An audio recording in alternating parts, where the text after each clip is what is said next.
Another fun thing we did was, I don't know if you remember pagers. Many people don't, but pagers were fun. You could send text messages or sometimes only numeric messages to receivers that people carried.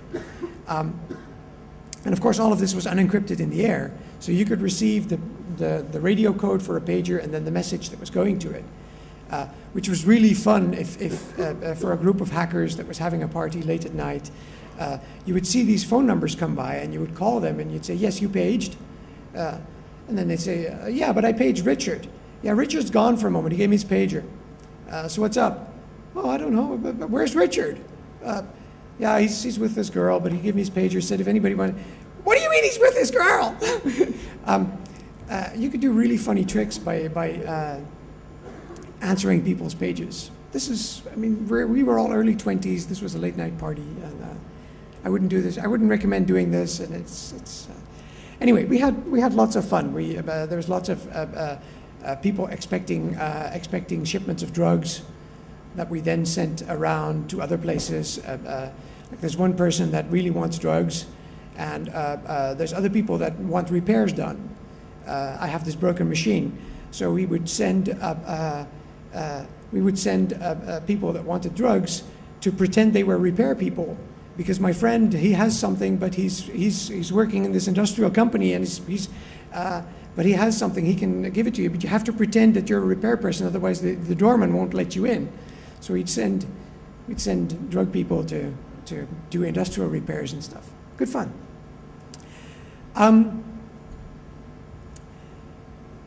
There was a funny episode in the history of HackTech where we had 3 or 4 phone lines. One of them was doing the early Access for All mail exchange, the UUCP mail exchange. And one of these phone lines at some point developed a problem. First we thought the modem was broken because the modem picked up and it went beep. And we thought, well, this modem's broken. So we replaced the modem, and it was giving this crazy weeping sound even before it started dialing. And then we figured out that it was on the phone line. We had a bud set, a test set. We listened to the phone line, and it had this noise on it, the 3,000 hertz beep, as we later determined. A perfect 3,000 hertz sine wave that was even there when the phone line was on the hook. So I called the phone company while Bill was still sort of looking at the scope and listening to it, and I called the phone company. And as I called the phone company, Bill's face just went through all kinds of colors, and he looked at me like, hang up, hang up, hang up.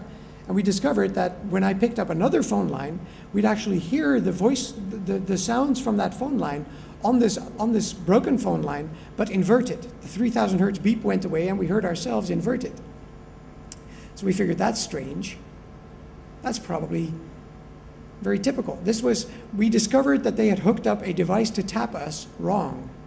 This device normally has a line that they intercept, they hook up to the input, and then the output is sent to wherever they record the calls, but the output is scrambled, a technique where you invert a voice with a 3,000 hertz tone, so you can't make up what's happening, at least not with casual interception.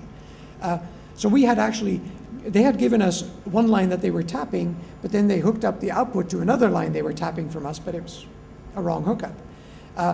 So then I called the phone switch, because we were social engineering the phone company. So I called up the phone switch with a very, very flat Amsterdam accent and said, this is John, I'm with repairs. I have a problem here with line so-and-so, could you check? And I knew all the right numbers that went with my line, the CO numbers that went with my line. So he went to check, and he came back and said, oh, that's funny. There's an extra wire on it. Oh, hang on, wait a second. Oh, wait. And then he paused for a while and said, is the customer with you? I said, no, he's gone. He's left me alone here.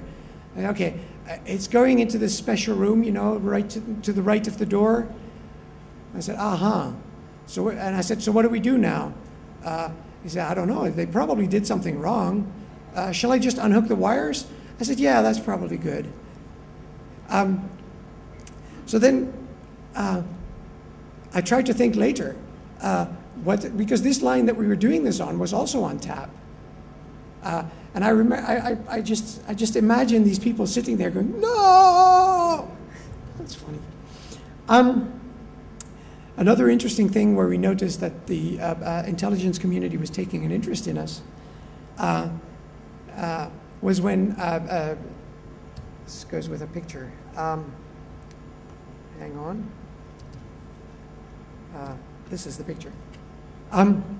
The red arrow indicates the office where Access for All was located. I'll come to that later. That was our offices. And as you can see, opposite the street, there's a military facility, which is nicely pixeled out in Google Earth if you go there. And this military facility was handling all the signals intelligence for the Netherlands. And with Access for All, we had a bunch of phone lines. And I'll come to the Access for All story later, but we had a whole bunch of phone lines.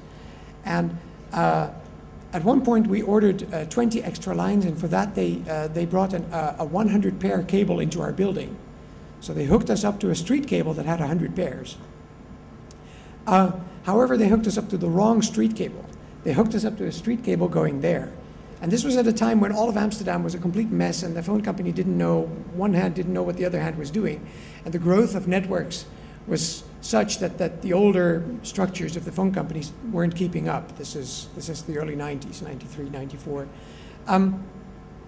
So they hooked us up to the wrong cable, disconnecting the SIGINT feeds from the receiving stations at the coast to this place over there.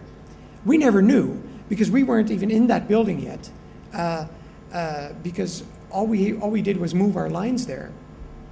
We had two 19-inch racks in a building that was still being renovated because we couldn't quit our move because the renovation was late. So this was a hippie sleeping in a sleeping bag on a mattress because there was no locks on the doors, next to two 19-inch racks full of equipment where your SIGINT lines have just been terminated. And this is a bunch of hackers.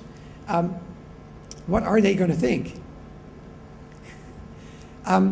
When the phone company, we later heard this story sort of through various means.